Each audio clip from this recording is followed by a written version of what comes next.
I never really thought that I would be taking keen interest in global politics. Not, nor do I ever expect myself to be talking about the global economies or anything at such. But today, I happens to find myself in the midst of global contention in global politics and economy, as much as I am really, really interested in these topics. And today I want to take a look at what it's actually happening in the global north, because we've taken a lot of time talking about the global south, and now the shift is happening. Recently, China took a leap of faith in demonstrating the strength and capability of China military capability in its 80 years, commemoration of its war with uh, Japan. And I think this is actually rattling the US because whenever I mention the US, of course, now I'm a bit skeptical on talking about the US. But as it is now, global politics, we see that the United States are very uncomfortable with the show of force by China. And of course, China, on this very conference held in China recently, we saw that China actually invited most of the communities that are known to be, in rival terms with the US. We saw that in that conference, we saw the North Korean leader there, we saw the Russian leader there, and of course, we saw the Indian leader as well. And what does this mean if you want to really interpret it today?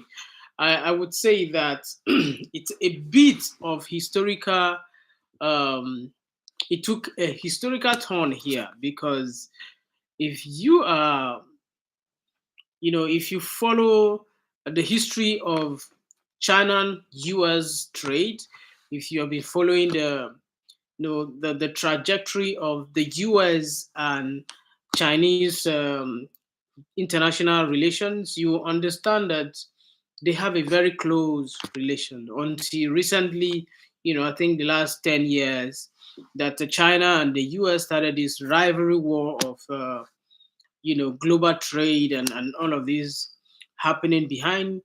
And as of today, China is beginning to think, oh no, at this point in time, I think we are big enough to fly on our own. We do not need the US to hold us by hand. And this has become a contention. And this is why I want to talk about it briefly. Um, if you watch this video, you'll see that I title it on how the US empowered China to become a superpower. How does this happen? We all know that China is actually a mixed economy. China is practicing communism, and at the same time, China is a capitalist state, and at the same time, it has blended socialism into its um, society. Why does this matter so much? You know, in the 1980s, from the 1950s down to the 1970s and thereabout, China was struggling because it was actually stuck in communism, strict communism. And when you are practicing communism, you know that you are cutting yourself short in prosperity. And of course, when um, the former communist leader of China, who took over from I think 1949 or thereabout to about 1976 when he died. He strictly, ruled China as a communist state. They model its economy after the Soviet Union.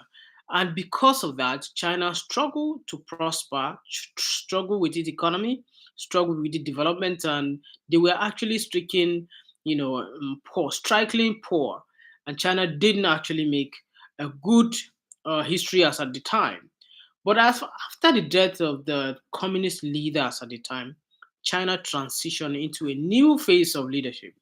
And this new phase of leadership into the 1980s, was when China started to embrace, other forms of, development, and also bring into its society openness for establishment and business. Before then, China only runs as a communist community or society, by which every establishment is owned by the government. There was no individual prosperity or individual businesses or establishments and such. And because of this history, China needed to, come out of the space and the box to which they were confined in by its communist leader. And why didn't China get rid of the communist ideology? Why don't they just embrace democracy as the US thought it would? Because back then, in the 70s, when China was going through this cultural revolution, they they actually took away a whole lot of ideas, that rivals communism.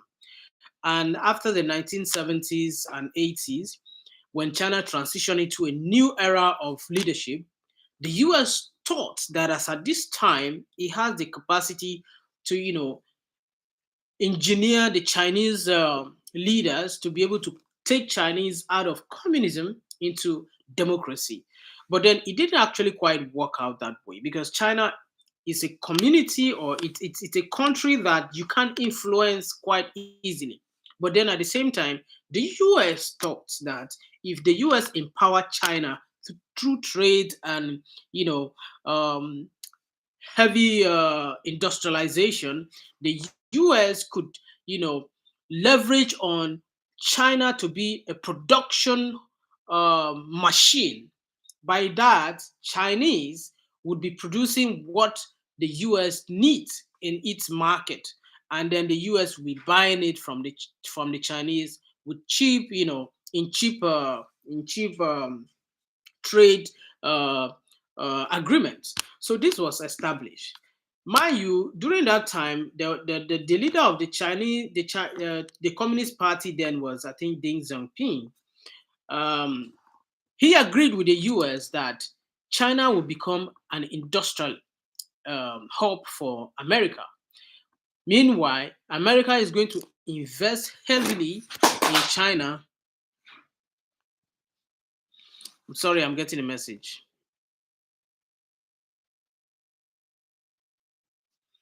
Are you serious? I'm just talking. These people are just.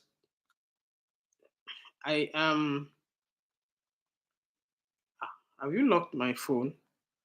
I beg you. What I'm saying here is just.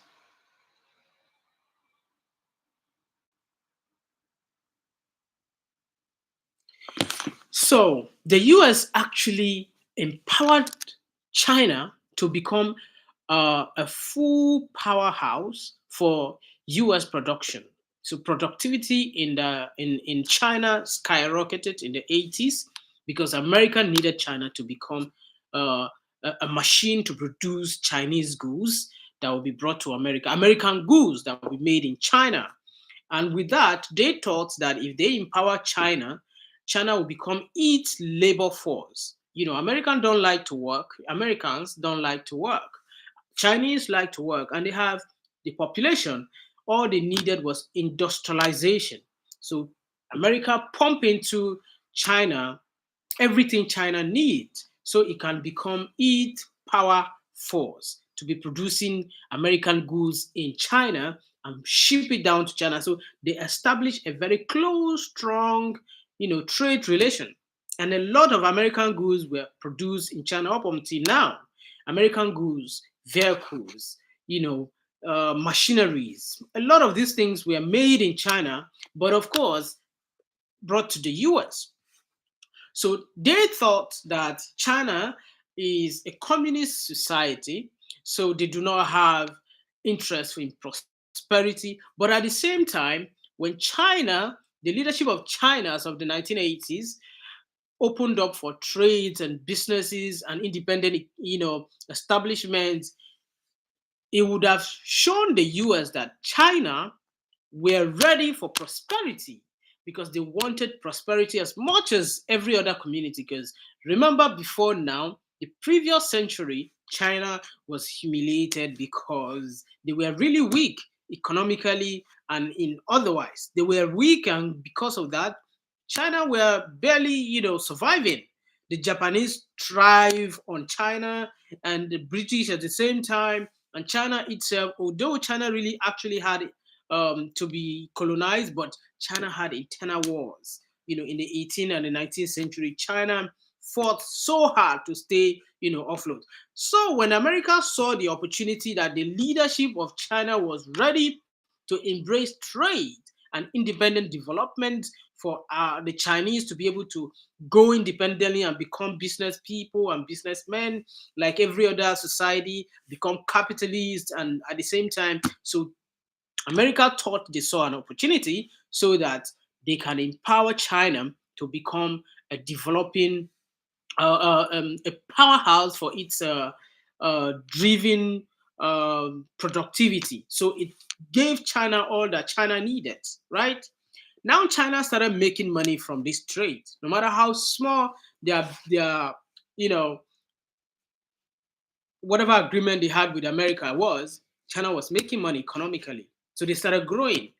So in the last 40 years, China had made a lot of money from the US because it started producing quantities upon quantities and mass producing everything.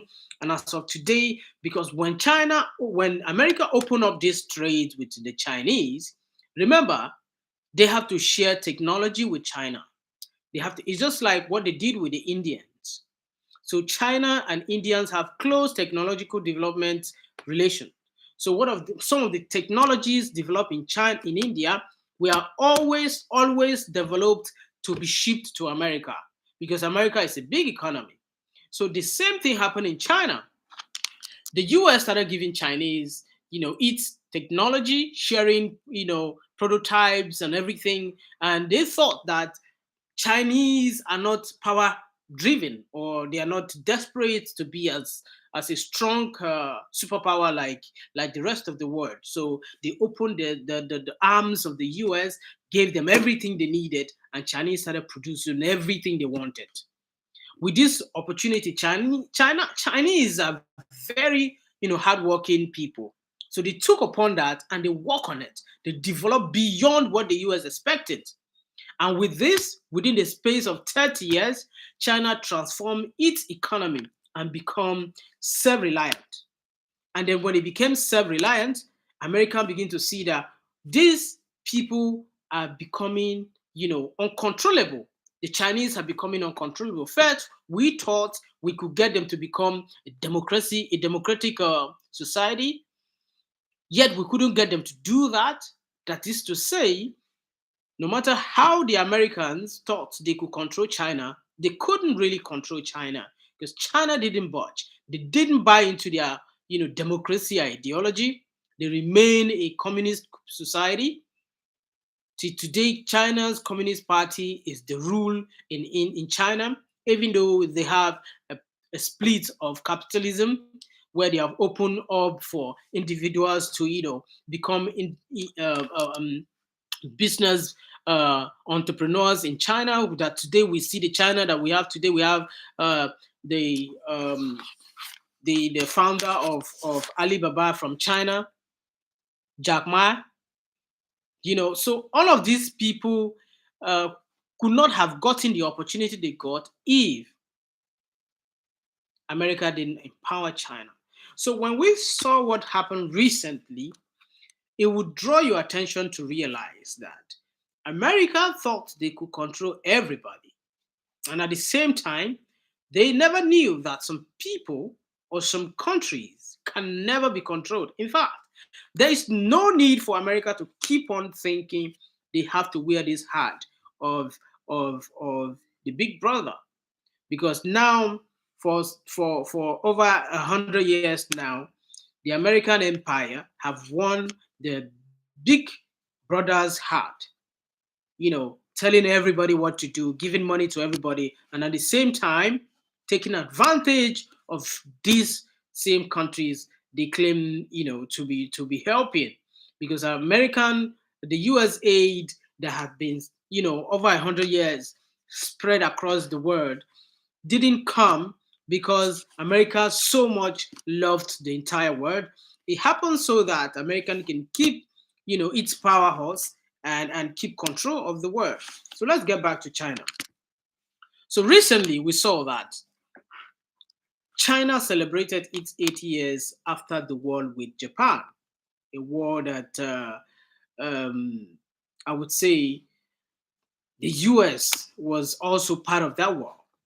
And this China has demonstrated one of, you know, a historical turnaround for the Chinese. And everybody today is aroused by what they saw and how uh, the show of what China can actually, the capability of Chinese military might, because that's what it was. And now you can see the US running, according to how we Nigerians say it, running kitty kitty kata kata. So they are running here and there because now they suddenly have a clear cut rival. So America have been trying for over 10 years now to contain China because they believe that for them to remain a superpower, no other country should be a superpower. Because Britain was a superpower up until after the Second World War, right? Even before then, America became a superpower because Britain had to give way for America to become a superpower. Because America was indeed a superpower. So when America saw that if we keep on giving China the kind of trade liberty that we are giving them in terms of trade and tariffs and all of this, they are going to overshadow us economically because now they have. So China trade war started. This happened between 2010 until now. By 2008, in fact, it's spanning over 15, 20 years now that the China American trade war started.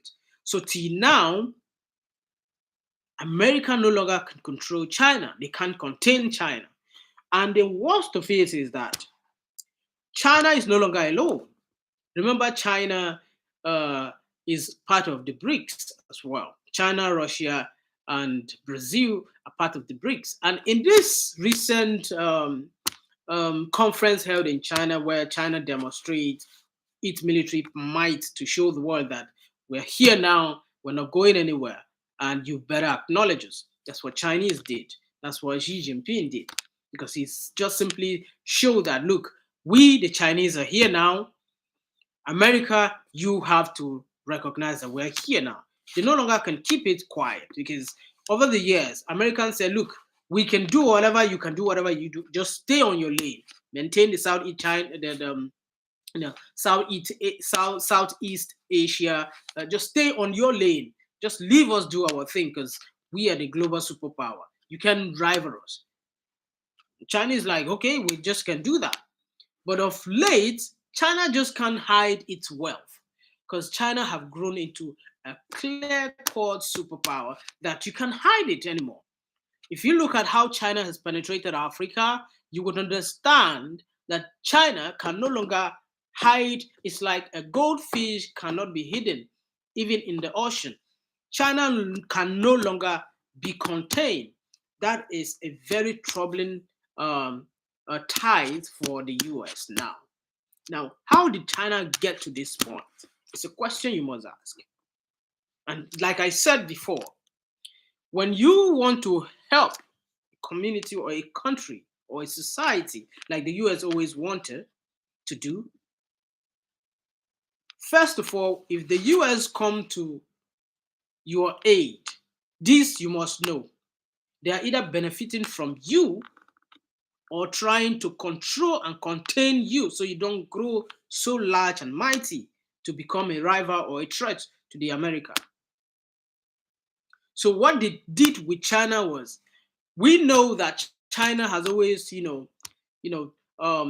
into the Soviet Union. So now that the Soviet is down in the 90s after the fall of the Soviet Union, American quickly, went to China to block them off, so they won't, relate with the Soviets or sway into the Soviet uh, region.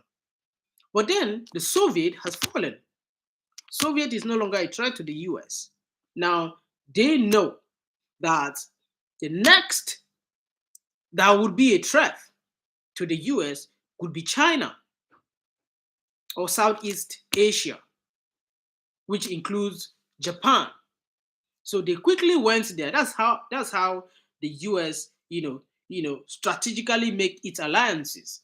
When they went to China, they knew that if they don't contain China as at that time, China has the population, India has the population. So all of this, India is in the south of Asia, China is in the east of Asia, and China, have always shown the potential that it has the capacity to grow because of its population. And at the same time, there was Japan. So the US quickly went to China because they knew that if China drifts into the Soviet region, it's going to align with Russia. The US have always had this Russian, monster kind of, it is just kind of um, a delusional kind of um, fear that Russia would somehow arise one day and, attack the entire world. Maybe they attack the Europe, or maybe I don't know. So because of that, what America wants to do was to have a good relation with China. So it started this trade relation with China, and it built up to what it becomes today. That we now see China as the most powerful force in the world. People have come out to analyze China and say China is now the new global superpower. Whether it is or not, we still need to acknowledge that before China became what it is, it gained its economic backbone from the US. The US literally provided them with what they have today, from technology to economy, structure, and strategic, international relation. But one of the good things about the Chinese is, remember the Chinese, practice what it calls the Confucianism. Now, Confucianism is more like we are not desperate for war. We're not desperate to rule the world. We're not desperate for all of the things that the US, stand for. China don't give interest to that. It doesn't show interest in that category, like ruled, conquered other smaller territories so we can be a superpower over them. China don't want that. What China simply understood is the language of business, trade. Right from the 16th century down to today, all China just want to do is trade. And because of that, it lowers its, global threat to other superpowers. So nobody saw China coming. But from the last 20 years, China started developing beyond, ordinary. Because, I mean, if there was a country that was to be developed beyond control, would have been India. Because India and the US share close technological relation before now, especially in agriculture. So but when it comes to other relative technology and advanced technology that actually, brought a broadened technological era of today, that we see spiral development in technology everywhere, it is because America was ready to share its technology with the US and with China. Even though China were also developing rapidly with its own technological advancement, then it was largely supported by the US, because the US didn't see that China could become a monster of a rival today that it is. Because if you put Russia, China, India, North Korea, and Africa together, and some parts of South America together, they have completely formed a new world order as it is now, especially with BRICS. With BRICS, China in BRICS, Russia in BRICS, Brazil in BRICS, South Africa in BRICS, what is it called? Um, uh, the Emirates in BRICS. Most of these, Iran has joined the BRICS. Some of these countries that have actually come into BRICS, I heard Nigeria also has been invited into BRICS recently. What does this mean? It means that China has actually become the headquarter for BRICS. Now it's built the BRICS, what do they call it? The BRICS Bank, BRICS International Bank, where it would start with its own, monetary fund, administrative, as a head office in China, Beijing. Is in, yeah, I think it's in Beijing.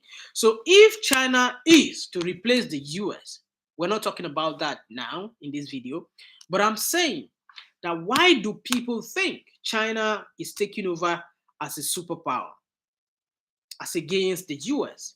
It is because China, over the years of its trade with America, it has seen that all America wants to do is take advantage of you if you are weak and weak to the US. So what America has always done is make sure that no country in the world is strong enough to rival it, the US. It has always made sure that no country in the world can rival America. And because of that, China realized that if they cannot do anything with the kind of economic stability they have now, the rapid speed to which China economy is developing and growing technologically, they have the industries to build whatever kind of machinery, weaponry, war artilleries, shipping artilleries. They can build large ships. They can build planes on their own. There is nothing today that America can do that Chinese cannot do. So China realized at this point that they have always played to the tune of the US. And all through these years, the US have no respect for them. The US has no regard for them. The US sanctioned them as if they are just market boys and girls or market children for the US. It's just like the America thinks that China is an errand boy for the US, because back in the day, what the US does was we give Chinese what they need to produce what we need, and when they are done, we pay them, we collect it. So how come you want to show us now that you can do it on your own? They have always regarded China as an errand boy for productivity, fake goods, and all of these. So they didn't respect them as much. And remember, Russia has a discontent of generations with the US. Recently, now, if you look at this trajectory, you realize that the US have actually set itself up. America set themselves up because whenever they have advantage over a country, what they do is they make sure that they take advantage, super advantage over that country. So America will never come to your country if you are to benefit from them free of charge.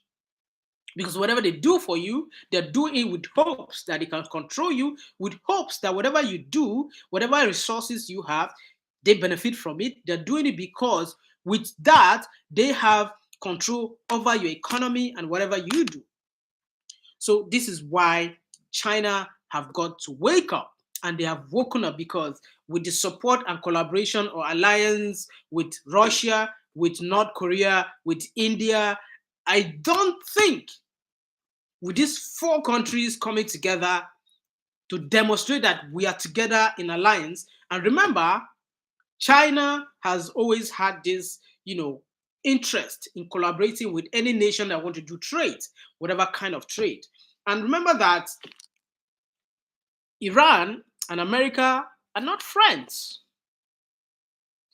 Russia and Iran are friends. Now, there's always this understand this, right? Any country that has disagreement with the US, slightly is in the side of Russia, China. So you see them, having good trade relations.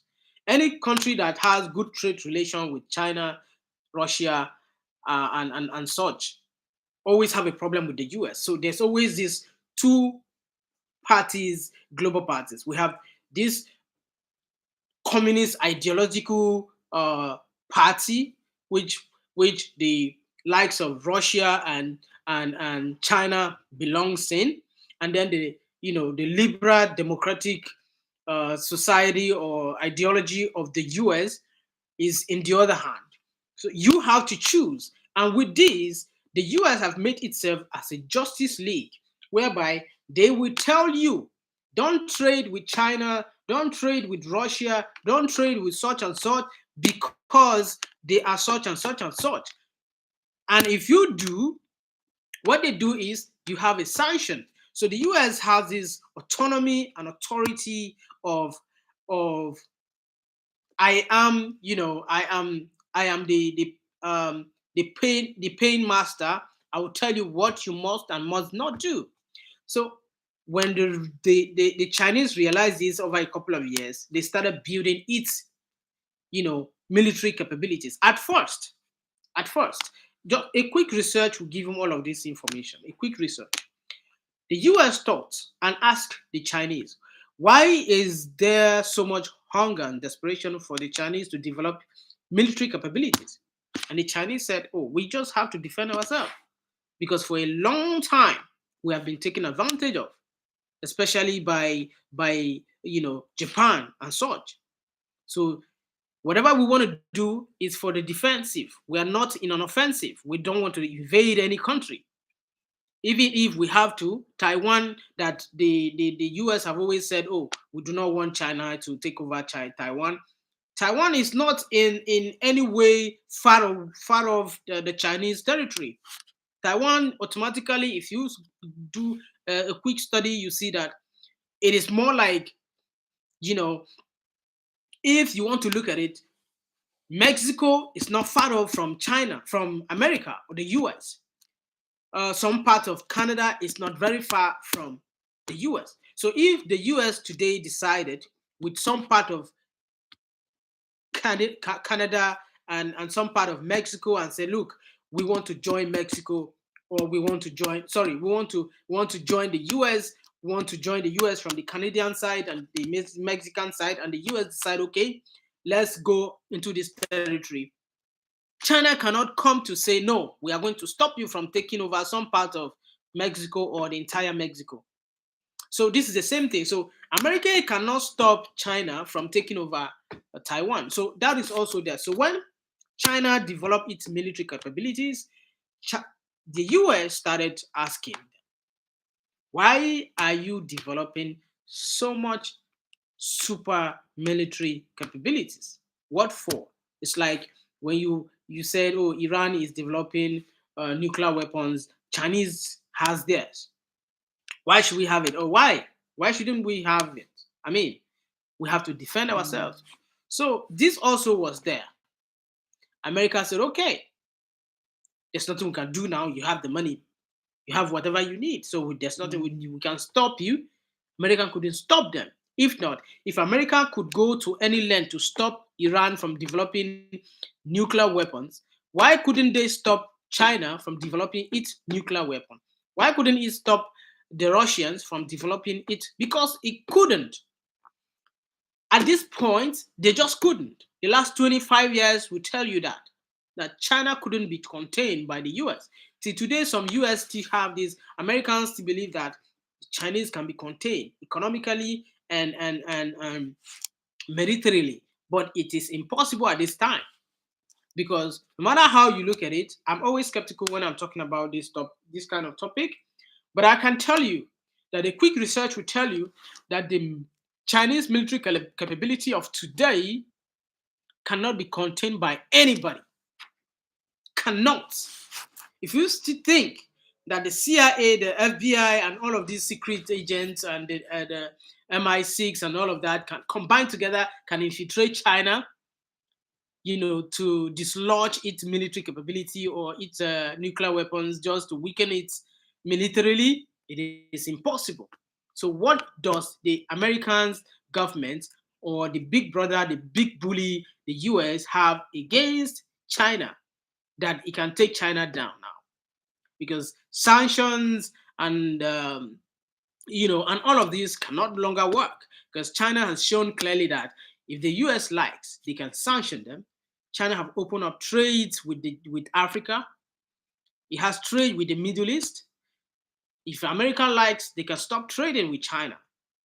This is why they have opened up an alternative economic policies for global trade with BRICS, because America has used its position as the using the US dollars, as this is in a different topic, I will talk about that, as a weapon against every other country that does not agree with the US. And because of that, they just throw sanction at you. And I wouldn't agree that every sanction is illegal or not appropriate, but so much so far, the US have used its power as the custodian of the international monetary reserve currency, the US dollar, as a weapon against countries they do not agree with. And so, what does the US has that it can use to destabilize China? Because China have penetrated the African economy, the Middle East, the South and Middle East Asia. Where else do you want to go? South America, Europe, even in the US. If China today stop trading with the US, it will impact on the US. So at this point, what I think the US can do is to go back to the Chinese and draw up a different trade relations. We're not talking about Russia today. We're not talking about the global south. We're not talking about the BRICS, just the US and China. Because I know that the kind of empowerment, industrial revolutionary empowerment, economic empowerment when it comes to money and investment that America did to facilitate the kind of industry that sprouted out in China in the 90s, in the 80s and the 90s, let's say in the 90s.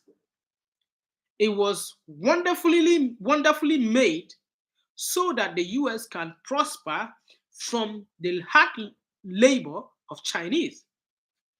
Chinese has cheap labor, so because of that, most of US industries were built in China. China now use it to its advantage. It's not like in Africa where they are going to use it to the African disadvantage. In China, Chinese use that opportunity to build its own massive infrastructural development using US trade, revenue, because they were making billions and billions of dollars from the US. And because of this, it strengthened the Chinese economy. Give me a minute.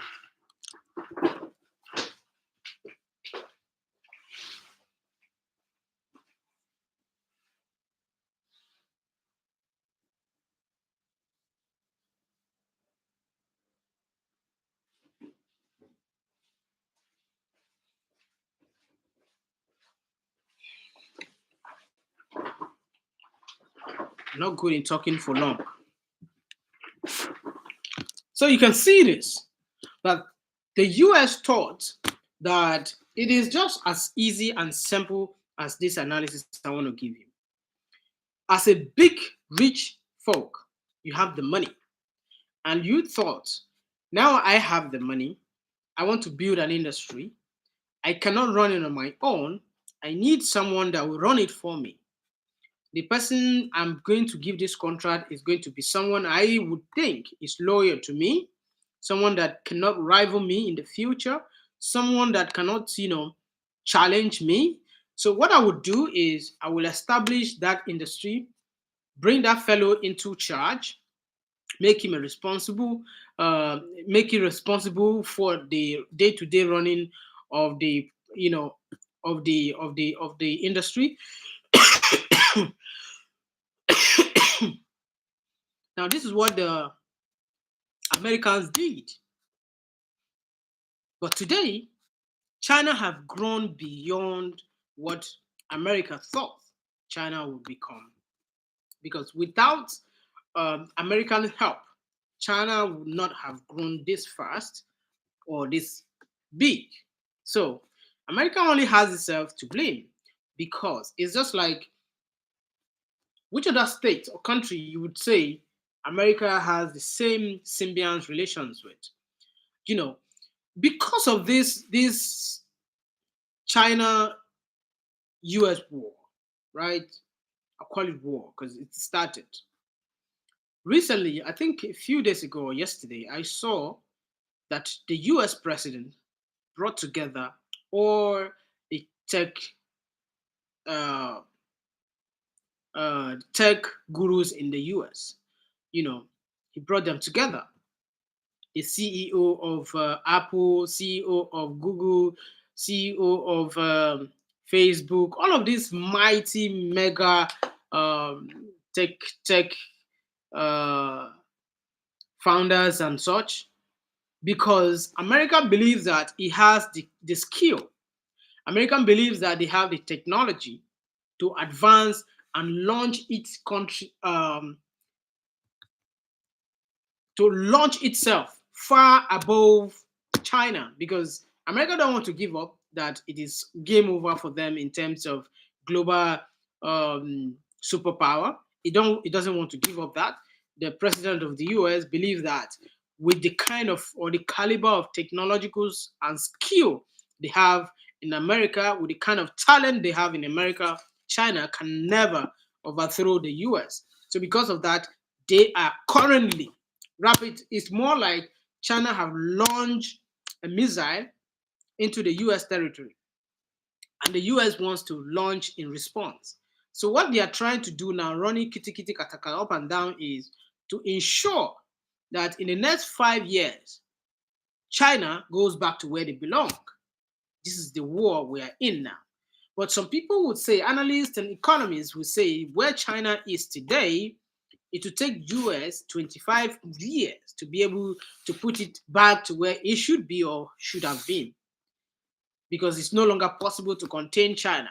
But the US think, as it stands, because when you see the caliber of people the US president brought together to discuss the American technology and advanced, nano or micro technology that has to, shock the world and take America back to its number one superpower position, is to, because America always believe it has to be first. It has to be first.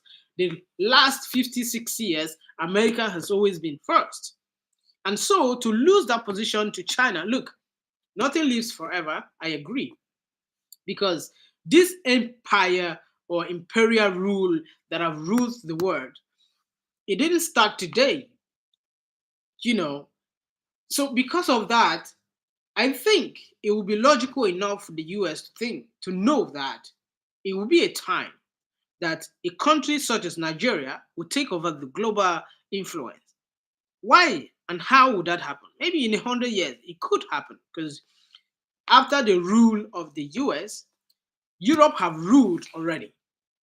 America have ruled almost to their own finish line now, because with what we are seeing from China, America is heading to its last tenure as superpower. If the Americans, or if after that, China will surely take over. And if China does do take over the global superpower, the next superpower that will rise would be from Africa. And well, the way we're looking at it, Nigeria would be in the forefront of that superpower, because if Nigeria can rise to the occasion from this global north south, because Nigeria is one of those countries in the global south, apart from I wouldn't consider South Africa to be a global superpower. No, but I would consider Nigeria to be a global superpower. So America have to know that after the rule of of Europeans, imperialist Europeans, they gave way to them Americans to rule as global superpower. So if their tenure has come to an end, it should be ready to give a send-off speech, because the bell has actually been rung. They have been put on notice. The memo have been sent when China did what they did recently. So what Americans should be preparing for is, how are we going to go down? Is it going down fighting, or just simply acknowledge that it is over for us? Because if BRICS did stand, the US dollars will no longer be a global reserve currency. And if BRICS did stand strong, then there's going to be a rivalry or an alternative economic superpower, which is no longer going to be the US, and definitely is going to be from either uh, China, definitely. We're not even talking about Russia, because I don't think Russia has the capacity to be a global superpower. But after China, because this is going to rotate, like it or not, there would be a country in Africa, which I think would be Nigeria, okay? Would be Nigeria, that will take over the global superpower.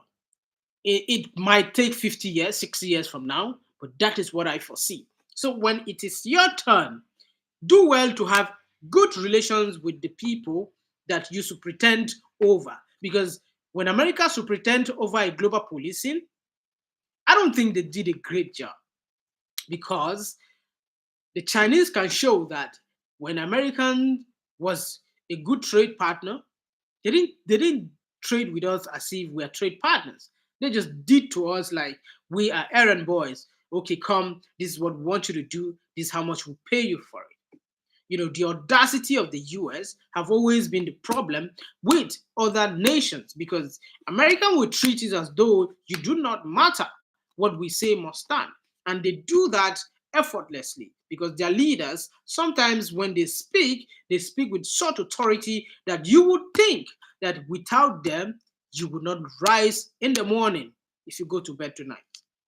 So because of this, it has become something of global hate for such effrontery from the US, especially what the Indians demonstrated recently, when the US president called on the Indian government to say, if you trade with Russia, we're going to give you a sanction. And because India did not listen to that advice or command, they did rise the tariff from 25% to 50%. So if you are importing any product from China, you're going to pay 50% import levy. So with this, the Indians are saying, you can't dictate to us who we'll be friends with or who we are going to do business with. We cannot do that. You don't have the authority. And if that is the case, we take our business elsewhere. And that's exactly what the Indians have done, taking their business elsewhere. We're looking for partnerships where we are going to have a fair trade and a fair deal. And the Americans, like I said before, whenever they trade with you, they dictate the trade. They are going to dictate what your trade value is. Because America will offer you what it thinks is best for you, for the interest of America. And because of this, global trade have always been one-sided for the interest of the US. And because of that, we are always going to have rivalry. And that's why Russia have always been in a rivalry position. Given that Russia came out from, the mainstream uh, uh, Soviet Union, it inherited that hate or that rivalry from the US. So we are not even going to talk about Russia, even though it's just delusional to think that Russia wants to wake up one day and attack the US or maybe attack Europe and all of that, which is why they are pushing to have NATO, in Ukraine, which actually led to the war we have today. Why should you want to put NATO when you have an agreement in the 90s after the fall of the Soviet, when you were establishing Germany, that look, we are not going to have, after the Second World War, that we're not going to have NATO around the Soviet region. You have agreed to this. Now you want to put some NATO, whatever, in Ukraine. So all of this is because America always think they can get away with whatever they want, will do whatever they like, and all of this. So they already have that with the Russians. So that is a different thing. But with Russia putting it force together with China, it's a double threat for the US, because China maintained its communist party and rule in China. So Chinese and Russians teaming together against the US is indeed, like the president of the US said in his tweet recently. Is it a tweet or in his Truth Social, where he said, oh, he was thanking the Chinese president for conspiring against the US with Russia and the North Koreans and the Indians, you know. But the US should see this coming because, of course, what do you expect when you just keep poking and pushing people to the war to get to a point where they want to kick back? So this is what you have when you just keep doing it and overdoing it. So I believe that it is time for the US to wake up to realize that, look, if we keep doing this, in fact, their tenure as war police officers, I think is coming to an end because this is what they don't see. For years and years, I mean decades, when the US have been the global police, okay, they went to Africa. They have benefited immensely from Africa, just like the French did and the Europeans did. Never thought for once to develop Africa, help Africa develop. But then you hear news every now and then that the US aid is pumping US dollars in millions to Africa. Why should you be giving just millions and millions and millions to Africans when you know obviously that this money is coming back to the US? So because they know the cycle, that was what they were doing. They just kept doing it, saying they are helping Africa, sending millions and millions that would end up back in the US because when that million set foot in Africa, African leaders who are already corrupt would take that money back into their pocket and send it back to the US to invest in the US in a market that does not benefit their own country. So they don't keep the money that the US aid is sending to Africa. The money end up back in the US and they send it back into just the cycle just keep going on. So America never did anything to help develop Africa in any way. Or in South America, where they want to, be superintendent over South America, never did anything. This is why the Brazilian president is so mad at the US, because why would you have a policy that is completely against the countries you are trying to help? You already know these countries are developing countries that do not have enough economic power or capital to be able to develop its nations. So you put it this much high uh, uh, borrowing and loan interest rate through the IMF and all of this. So there's a chain reaction coming from the global south to China and Russia, and South America, and all of these people just want to say, look, it's enough. Now it's enough. So I think the US mistake is that when you were empowering China to become a kitchen where you cook your everything, all you just want to do is sit down and be served, you forgot that a day will come that they also want to be served. They want to be masters of themselves as well. This is what it is today. And as you were superintending over other nations, as you call it, spreading democracy and this is the will of God for you, because this is what Europeans did when it came to Africa and the rest, spreading and doing the God's, good work or the work of God. You forgot to develop Africa. You forgot. But China came doing trade with Africa, helping Africa develop infrastructure that Africa desperately need. And then you are going around as the superintendent that you are to dissuade trade between China and Africa, which is no longer possible right now because they could see that for years, for over 60 years, you've benefited from Africa and never find it necessary to develop Africa, not in any way. And now that Chinese have gone to say, okay, look, we know what your problem is, we're going to do it. Forget about what China would benefit from Africa because you've done so. So why do you think other countries don't deserve to benefit from it? Africans have resources that they can't eat resources. You cannot take your gold and build a house. You need to sell that gold, make money from it, use the money to build a house. You need to sell the oil you have, use the oil to build a road or a railway or your whatever you would need in your country. You didn't do any of that.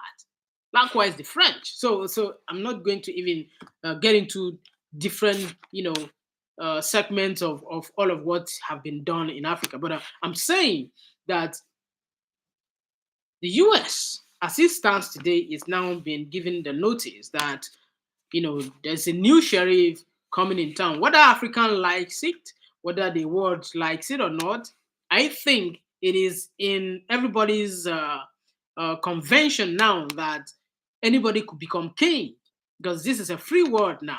Anybody could become king. You cannot dictate who can be king and who should be a servant now. Because, of course, we all want to be kings somehow.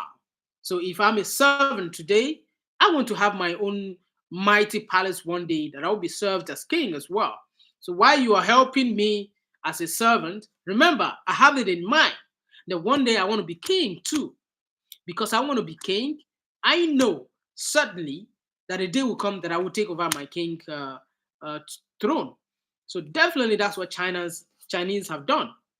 It has come to a point where, so I understand that, see, blending, there's no country in the world that have blended this and it works perfectly. Confucianism,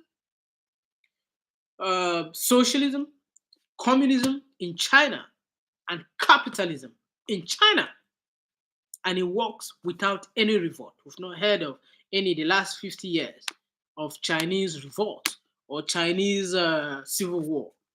They have worked perfectly. That is to say, they've understood whatever you haven't. Because America, you have not tried to do what they call the communism. You can't even allow it. So give credit to the Chinese for doing that and being successful. Because Chinese, as they are, have understood far beyond what the Americans understood about empire. Because this is what they have done. They have shown this because they went to Africa. They didn't say, oh, we are coming to rival the US. No, they simply brought what they can do. Look, we can build roads for you. All we just need is this is the measurement. This is what we can provide. This is the amount of money we can provide. This is what we can do for you. What can you do for us? That's what they did. But when the US went to Africa, all they simply did is put soldiers and military um, stations across Africa so they can control the mines where all the resources are being mined in Africa and forget about the rest of the Africans. And what they do so well, so perfectly well, was sending some, millions of dollars that we only hear on radio and TV. We don't see the effect or the impact. And today we see that if they have done what they have done for China in Africa, even a 1/10 of that in Africa, do you think Africa will be dead poor as it is today? Look at what China have done with what you did for China. And today they have betrayed you according to how it is. It's betrayal because, of course, you didn't expect that China will rise against you one day to become a superpower. So they've betrayed you somehow. That's what you think of it to be.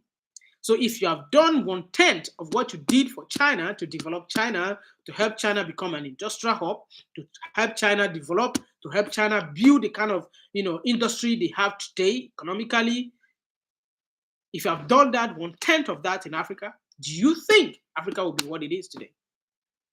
The same thing to the Europeans, the imperial Europeans. When Europeans went to Africa, I said this in my book, The New Man of Africa. All of the things done to Africa, there's no one thing they did for the interest of Africans. Everything they did was for the interest of the Europeans. So do they expect that one day Africans will rise against Europeans? And do you think if Africa will wake up one day and rise against what they are today, do you think they will look Europeans in the face and say, oh, let's be partners in fair trade? No superpower wants to take it lightly with every other nation that they are dominant over, because you know this, that a time will come you no longer have that kind of capacity or power over any other sovereign nation. So when you are in power, you do your best to make sure that you take advantage of your position. That's what the US have done. That's what the British have done over the years. So we commend America for what they have done, fighting over the communist ideology from the Soviets, fighting over the Nazis. So they have done this so well that they brought stability, which is what American have done that we in this generation will never forget. They brought stability because if the Soviet Union have actually dominated global economy, we don't know what today would have been like, because then it would have shut prosperity down the throat of every other person. But then the US stood their grounds and did so well that they fought against it. When the Nazis rise, the US did the same. So we commend the US for that. But then, if the US have stayed in the course of just being a modest society, other than wanting to be a big brother for everybody, it wouldn't have been to this point. So, at a time, as a king ruling over your subject, there will be a time you know that it's over, and that time is now. I think this video has been one hours long, so let's catch up in another video. And then I think I should be able to have a guest so we can have a robust discussion on so many other various topics. Because here on Perspective, what I want to do is bring topics and issues as it concerns global politics, global economies, and the rest of that, so we can have a robust discussion, and then you can just drive a conclusion for yourself. This is just to keep you sane in what is trending around the globe, so that you will be aware of what is happening around you. I don't think there will be a third world war, but then if it's going to happen, whether economically, technologically, or however, you should be prepared. And with that, you have the right information to help you prepare. That's what we want to do on Perspective. Thank you and have a wonderful day.